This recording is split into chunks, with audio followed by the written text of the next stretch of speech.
Welcome to the Post Shift Podcast, your raw look at the hospitality industry, brought to you by SHC. This week's episode is proudly sponsored by Bar Green Ellington for all your restaurant and bar needs. Visit bargreen.com for the full portfolio. What is up, Post Shifters? Welcome back to another episode of the Post Shift Podcast. Of course, I'm your host, Shawn Soole. I've been busy with a lot of other stuff this recently. Clive's been quite busy. My new book, BC Spirits Cocktail Book, just came out this last week as well. So I've been a little bit preoccupied, but I've been really loving doing these more seminar style post shift shots for you guys. And I know that you're listening to it through audio, but you can go over and watch it via video on YouTube as well.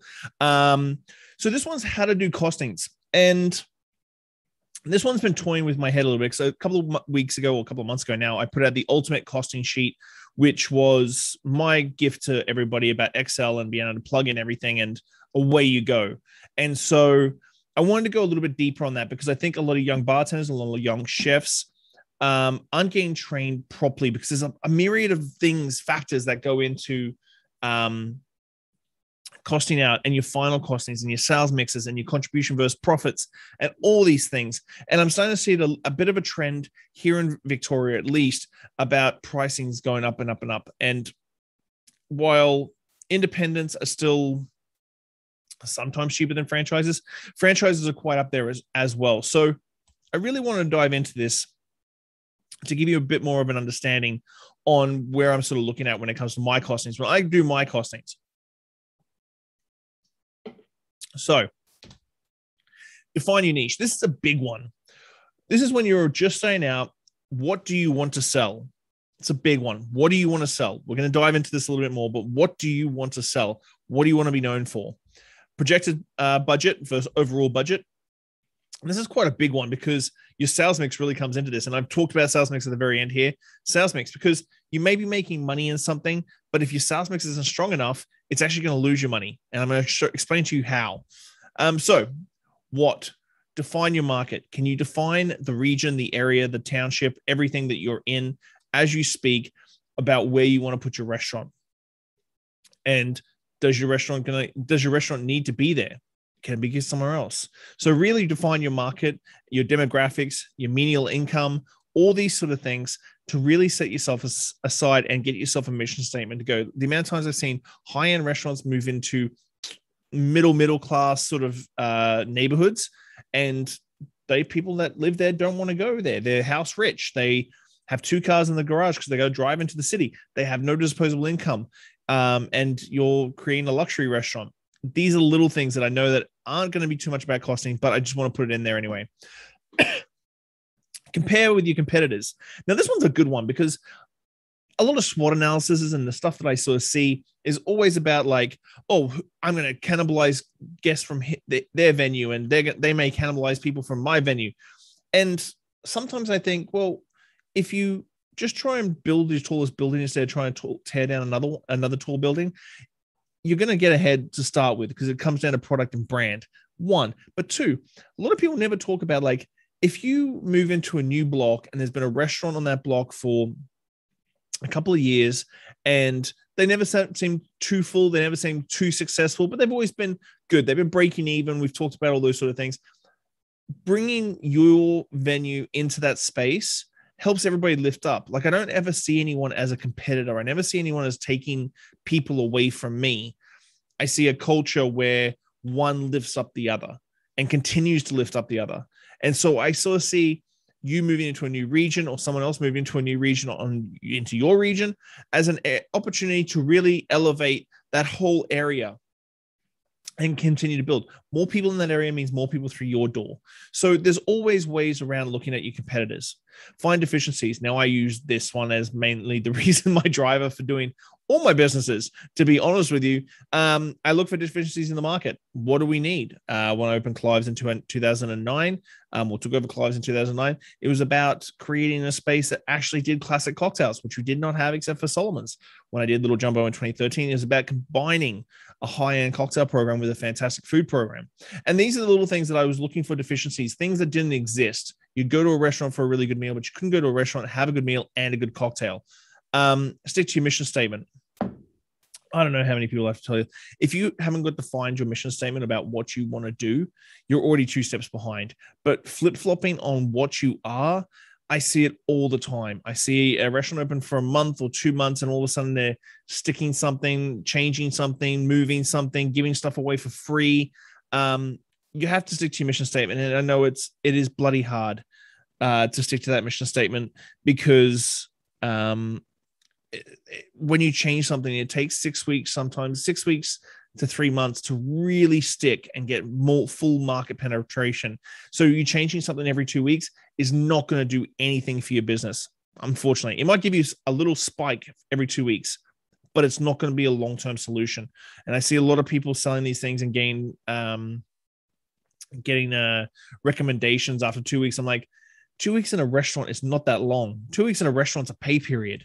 Like, you really need some long-term goals set out. But if you go top to bottom from this, you're sticking to your mission statement shouldn't be hard, because sticking to your mission statement is the way that you can really, really stick it in long-term. So my napkin rule. If you can't write down what you are on a napkin, then you're already behind. You should be able to define yourself in a sentence, 2 sentences. What are you? What is your restaurant? What is your concept? I've got 3 examples here. We're a vegan restaurant with a focus on natural wine. That's very fair. Vegan's very popular. Natural wine's very popular. Why would you not open a restaurant and wine bar? We are a high-end cocktail bar with simple food menu. Easy again. We're a craft beer bar that sells barbecue.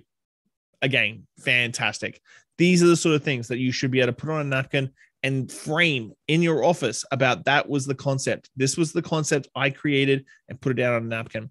If you can't do it on a napkin, you're already befuddled and need to really focus up what you are. Let's talk about budgets. So I've done some research, but as you can see, I said research your region, because researching your region is very, very important. You have to know where your region sits based on government-run liquor stores or cheap booze or literally anything. You've opened a farm table restaurant in an area where there's no farm table restaurants, but there's tons of farms. So you're getting produce for really, really well priced. So I've done a big spread there. Your food costs 28 to 35%. Now, I've tried to do some bit more research on how this breaks down the way the bar cost is. Couldn't find too much stuff out there. So it is a bit more of a house rule, but you should be grouping like meat and poultry together, fruit and vegetables together, dairy and eggs together, bread together. There should be at least three to 5 separate sections on your food costs to go through. Now, I've done this for the bar costs, but I'm going to do some more research for the food costs just for the chefs out there so they can really understand. Because if you're a sandwich restaurant and you're buying cheese, processed cheese and meat and bread, your cost is going to be much, much lower than someone who's serving steaks all night long. And so this is where the contribution versus profit margin comes in. That's 28 to 35%. I'm going to try and find some more breakdowns for you guys. So bar costs, your spirits and cocktails, 18 to 25%. Pretty decent little spread there. Wine is massive. Now, I'm going to get into wine because wine is huge. And if you miss it and you do it too high, you can bite you in the butt. So wine, 30 to 45% cost. Beer, 20 to 26%. That's including bottled beer as well. Draft beer is usually a little bit lower. Bottled beer is a little bit higher. And then labor costs, 20 to 35%. I'm not going to get into labor costs too much about this because labor and bar costs and food costs is very, very interesting because you've got to have a certain amount of labor just to exist. And if you can do your prep and everything in that existence, then it's not going to creep too far out. It's when you have labor for a cocktail program that means that someone has to come in 4 hours early before their shift prep. That's when your labor gets out of hand because it's not during service. It's not during times that you're making money. So it is a bit of a labor suck. We're not going to touch on labor too much because I've done that in the past, but let's keep kicking along. Setting your baselines. Now, this is important. Market research, again, you need to know what everybody else is charging. What is your baseline price for your entry-level products? Okay, this one's an interesting one to explain because I try and explain this to a lot of people. So while my spirit budget may be 22% hypothetically, a lot of my base spirits won't be running at 22%. They'll be running much lower than that because what I do is I set a baseline. So all my well products are X amount of dollars. Now, if all my well products are X amount of dollars based on market research, how everybody else is charging, what everybody else is charging, the cost in other venues that are similar to mine, that X dollars should be making you anywhere from 12 to 15, 12 to 17% cost, which I know I am. So that way, once you do your big costings, that's your profit margin. And then your contribution numbers are your high-end whiskeys. You may not want to make 22% on your high-end whiskeys. You might be happy to make 32% on your high-end whiskeys, because you know that if someone comes in and buys a Bruichladdich Octomore for $35-40 an ounce, that's a $40 ounce of whiskey. Doesn't matter if it's running at 32% cost. You just poured $40, which means that you would have to make 3 cocktails to make that same amount of money in the bank. How much labor, how much everything is going involved with that. So what's your entry-level product price? It's a big one. It should be your baseline, and then everything goes up from there. And I'm going to get into it a little bit more because I've done the ultimate costing sheet again, so you can sort of see where I'm sitting with that. Market standing. What can the market bear? What can the market bear? How much can you charge for a glass of wine? How much can you charge for a steak? How much can you charge for a cocktail? How much can you charge for anything that you're doing? Can the market wear it? Are you in a tourist town?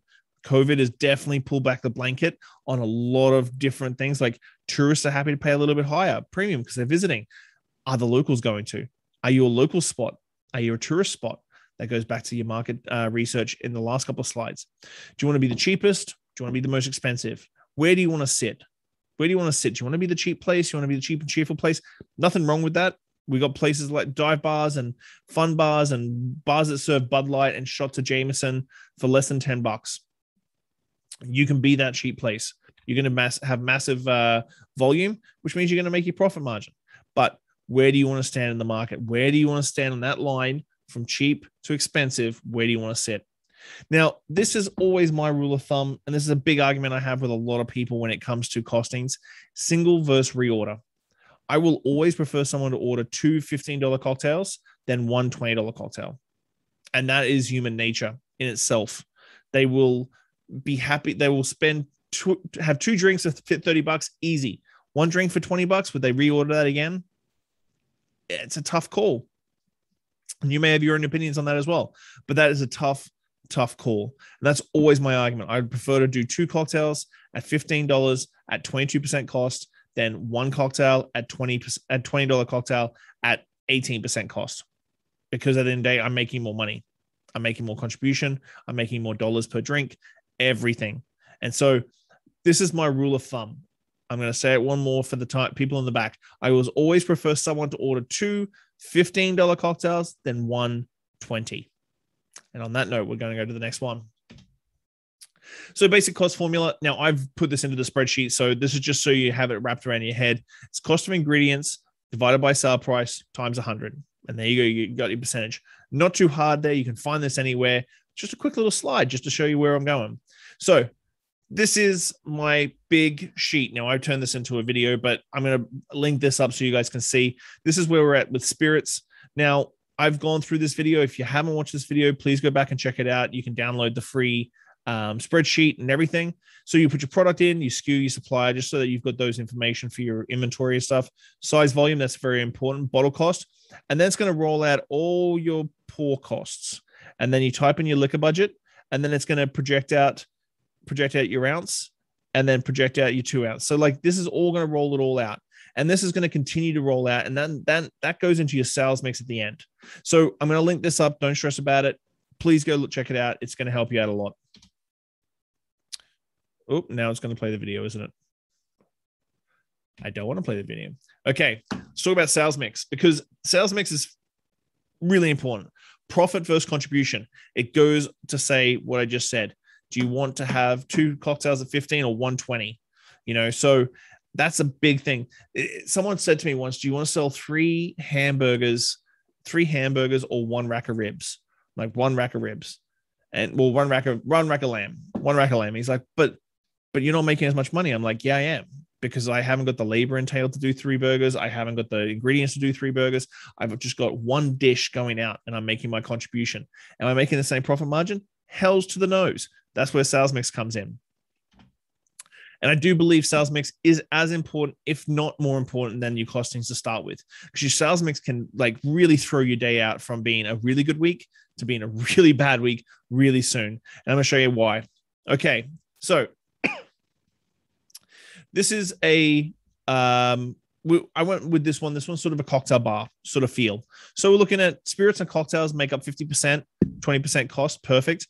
Now wine. I'm like, you know what? I'm going to be a cocktail bar. I want a cheap and cheerful wine list so that my staff, and this is what I do at Clive's, cheap and cheerful wine list so my staff don't have to worry about talking people through it. Just it's a Syrah or a Pinot Noir. It's super simple because I'm selling cocktails. I want to focus on cocktails. Cocktails going to make me the most money.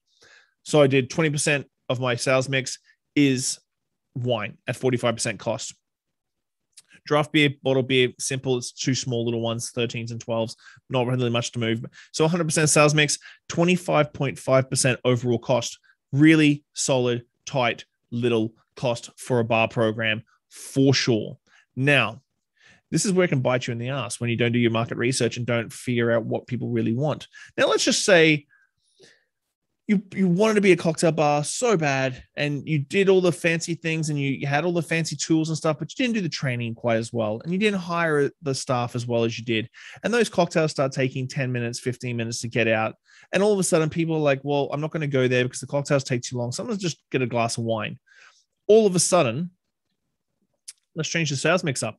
So all of a sudden we go down to 30% spirits and cocktails, which is not unreasonable. And we up our wine to 45 and we've still got 45% cost for our wine. And this is where sales mix can bite you really quickly and really change your month at the end of the month.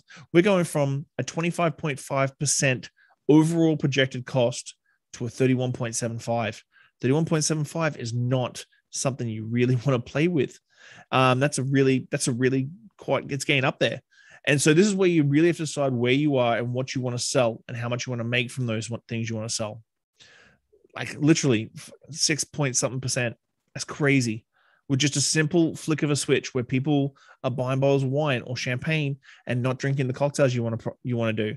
This is where your sales mix can be really important. Sales mix, one more thing, food. So let's go back to that napkin idea. I just want to be a high-end cocktail bar with good bar food. Now, 32%, I probably would have dropped that down to maybe 28 to 30 for a more of a tapas style cocktail menu sort of deal. But you can see like that sort of sales mix. Bar is selling 60% of the sales. Food is 40% of the sales. So you're making 28.1 of overall projected costs for your bar and your kitchen with that sales mix. That is a good little nugget. Depending on how your labor sort of sits for that, it's a good little nugget with combined costs for food and bar. But let's flip it. All of a sudden, you flip it for the bar. So we've all of a sudden become a wine bar, and people are buying more wine. So that's your 40% sales mix. But people are eating more, and that's costing you more money to bring in the stuff. It's your chef has decided to do some really high end items because he's seeing a wine market. So he's decided to put up a food cost. All of a sudden, you've gone from a 28.1% projected sales, projected costs for your whole venue to 34. It's a 6% increase. That's a chunk of coin. That's a chunk of coin out of your bottom line. So sales mix and your cost of goods work hand in hand to make you money at the bottom line. So I'm going to tie this off in a nice little bow. Steps to success. Define what you want to be long-term. Do you want to be a cocktail bar? Do you want to be a beer bar? Do you want to be a wine bar? I didn't even get into purchases on this one because I just want to do cost, because purchases are another factor in your costings. If you've got a big wine list, that costs money to keep. Like if you've got a big beer list, that costs money to keep. But if it's only a small percentage of your sales, you should only be spending that amount of money on your program, period. Gear budgets to make the most profit from the desired elements. That goes back to like seeing your wine sales go up. Oh shit. Okay. Well, I got to bring my wine costs way down. I got to bring my wine costs way down so that I can make more money from wine because I'm selling more of that. Same thing with cocktails, beer, wine, everything. Like you really got to gear it. Same thing with food. If you're seeing like people just eating truffle fries and drinking wine, your food cost should be really low as well. So these are little things I always track. I did it in the sales breakdown. I always track exactly what my sales makeup is on a daily basis so that I can see what's selling, what's not moving, why we sold X amount more of wine or beer, and go from there. Your sales mix, where's your profit come? Where's your contribution come from? You need to have a balance between big ticket items going out, That's why I have a $200 cocktail on my menu. And where's my profit coming from? My profit's coming from my gin martinis, my Manhattans, my all those sort of things. So where's my sales mix? And I dialed this right in. And then report weekly or monthly inventory. So many venues do not do inventory, and it kills me. You have to do inventory. It's a whole different seminar. But if you're not doing inventory once a month, you are seriously, possibly missing out on thousands and thousands and thousands and thousands of dollars at the end of the year in bottom line. Now, if you're a mom and pop shop and you think that you know where everything is, stuff gets overpoured. Wine gets overpoured real quick. Everything can get out of hand real quick. You really need to get on board with your weekly and monthly inventories. Please, if you need any help, just reach out to me. Review costs in your sales mix monthly and quarterly. I look at this on a daily basis. I know where my sales mix is on a daily basis for the month, and I can see and coordinate how much I'm going to spend in purchases, how much I'm going to make, where my profit margins are coming from, how come these things are up and down. So on that note, guys, it's a post-shift shot. It's supposed to be a short little one. If you ever need to get a hold of me, please text me on community 1-250-999-4182. It is my community platform. It is a free-to-use system, which gives you direct access to me. If you ever need any sort of help, or you've listened to this episode and you're like, hey, I want to learn more about this, hit me up at info@SooleHospitality.com. Subscribe to my YouTube channel. Subscribe to my podcast. Do all the things. Do all the things. Reviews, everything. So I want to say thank you so much, guys. Thanks as always for the support. Have a good week. See you soon. Thanks for listening, Post Shifters. I hope you enjoyed that episode. I really enjoy sitting down with friends and peers and just chatting about the industry and getting down to the nuts and bolts of what's really going on out there. Make sure you like, subscribe, comment, everything on all the platforms. Just hit it up and I'll do my best to answer any queries or questions you have. I'll see you next week, guys. Bye.